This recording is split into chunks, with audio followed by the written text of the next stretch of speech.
un jour sans pour votre équipe? Oui, on peut le qualifier comme ça, oui. On est passé complètement à travers en première mi-temps, où l'envie, la détermination étaient dans le camp adverse. On prend un but qu'on peut éviter, mais on était inexistant.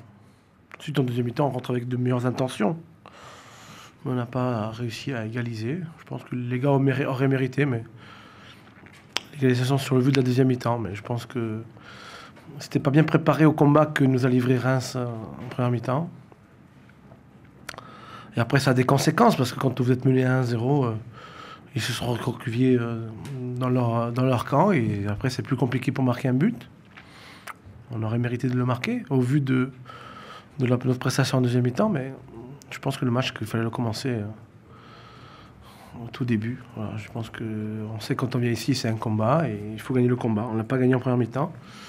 On s'est mis le scénario à l'envers, et ben, on a perdu le match. On peut dire que vous étiez prévenu quand même, parce que c'est un peu le même scénario du match contre Paris ici, que Reims a gagné, avec une bagarre. Pas tout à fait pareil, mais bon. C'est pas tout à fait le même match.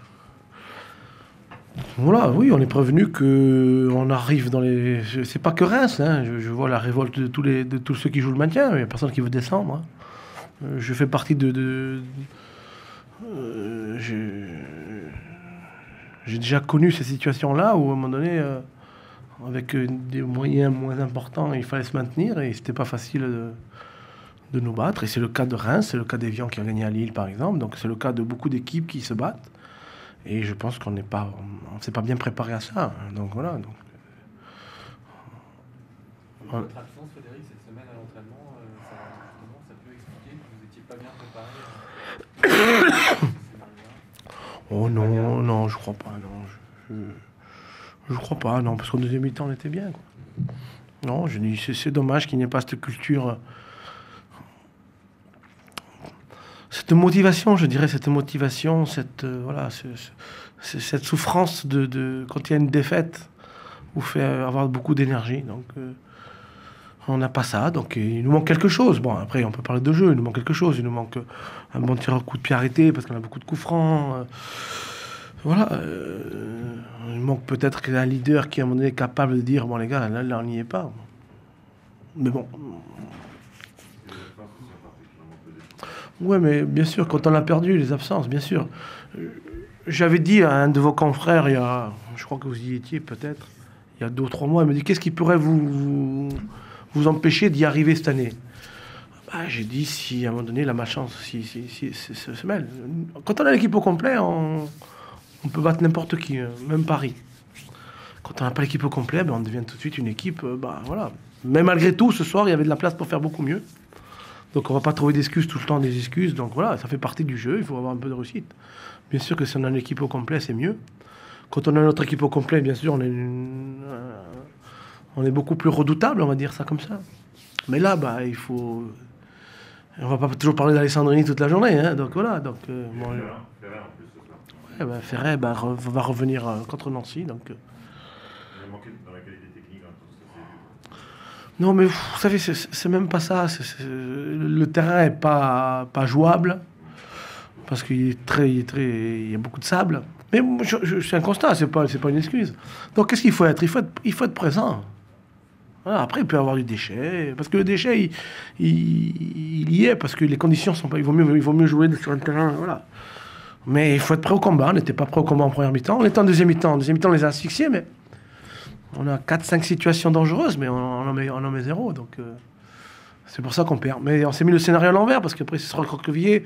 Leurs 2 stoppeurs ont joué dans leur surface de réparation. Donc voilà, il nous manque quelque chose, c'est évident. Donc on en fait le cruel constat. Vous avez l'impression de revivre ce qui s'est passé les années précédentes, là, à peu près à la même période de l'année? Non, parce que si vous vous rappelez bien, c'était plus tard.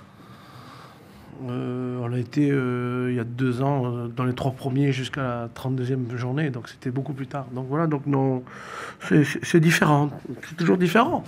Mais j'ai toujours dit, quand on est au complet, on est une équipe redoutable, mais quand voilà, il y a quand même des équipes qui sont supérieures à la nôtre. Il nous manque quelque chose. Ça, c'est évident. On peut pas toujours... l'éternel recommencement, ça a ses limites.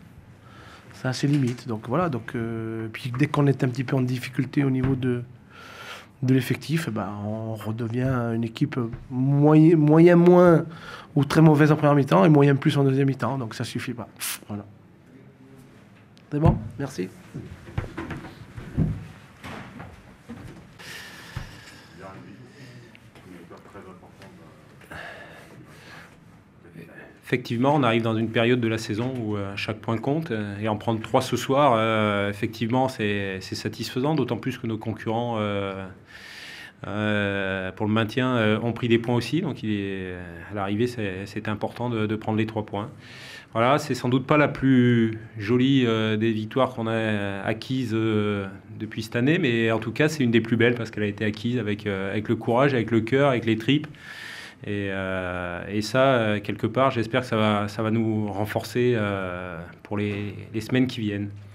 Comme contre Paris, c'était une belle bagarre, c'est ça? Ouais, ça peut ressembler un peu à Paris, à part que là, on était quand même à 11 contre 11, donc c'était... on a sans doute baissé de pied, nous, d'un point de vue physique, et on est tombé aussi sur une équipe rennaise qui a mis toutes ses forces dans la bataille, qui est beaucoup plus puissante que nous, peut-être plus armée techniquement. Donc il a fallu, à défaut de bien maîtriser les débats, il a fallu s'accrocher. On a plié par moments, mais on n'a jamais rompu. Et on a plutôt bien défendu parce que malgré l'emprise rennaise sur toute la deuxième mi-temps, on a concédé très peu d'occasions. Et ça, c'est important aussi de savoir, dans ces matchs-là, garder un résultat. J'espère que ça va nous amener de la confiance. Et en tout cas, avant la mini-trêve, c'est une victoire importante. Il y a le fait de regagner à domicile aussi, d'enchaîner. Forcément. Ça passe. Forcément, maintenant, on est satisfait, on va bien se reposer et puis se plonger sur le prochain match qui est très important aussi. Mais de toute façon, on le sait, pendant toutes les 10 matchs qui vont nous rester, ça va être une bonne bagarre. C'est une belle réaction de la part de vos joueurs après la défaite de la semaine dernière. Vous attendez à une réaction, vous leur avez demandé? Oui, bien sûr, mais la défaite de la semaine dernière, je veux pas trop, elle était assez particulière. Je pense pas que elle était comme ça arrive rarement dans une saison, mais ça peut arriver dû à des erreurs individuelles. Mais le fait de regagner ce soir, ça permet de pas douter. Et puis surtout, ce qui m'a fait plaisir, c'est l'esprit de corps de l'ensemble de l'équipe, symbolisé par un Franck Signorino qui a été héroïque sur la fin de match où il avait des crampes, mais il était là et il a rien lâché. Et c'est un bon symbole ce soir, de la volonté collective de l'équipe de s'accrocher. Tu regardes les résultats des adversaires, tu dis que c'est quand même dommage ce soir que tu prends des points, les autres points, tu n'arrives pas à faire le... Ouais. Non, franchement, non. Quand on gagne, nous on avance, on sait que on est quelques-uns dans la bagarre. Effectivement, on voit bien que c'est dur pour tout le monde et puis que les équipes du bas, elles s'accrochent. C'est assez surprenant que c'est plutôt le contraire. Moi, ce qui me surprend, c'est les équipes du haut qui ont du mal à enchaîner. C'est assez surprenant, mais... En tout cas, nous, on s'accroche et on voit que Evian est dans la même philosophie. Juste une dernière chose, la sortie de Yair a un peu changé un peu ta philosophie. Ouais, en plus, il était en jambes depuis quelques semaines et c'est vrai que en plus, c'est pénalisant, on le voit bien sur la fin de match parce que ça m'oblige à faire un changement rapidement. Et on voit bien qu'à la fin, que ce soit Nico Despréville qui a fini le dernier quart d'heure avec des crampes et qui était... Et on le savait, malheureusement, on le savait qu'il n'était pas prêt pour encore faire 90 minutes, mais il est contraint et forcé de continuer. Elle est sérieuse, on ne sait pas, c'est un coup sur sa plaque suite à sa fracture du péroné l'année dernière. Donc c'est un coup violent sur la plaque en espérant qu'il n'y ait pas de dommages. Mais bon, on le saura dans 48 heures. Voilà, bonne soirée. Merci.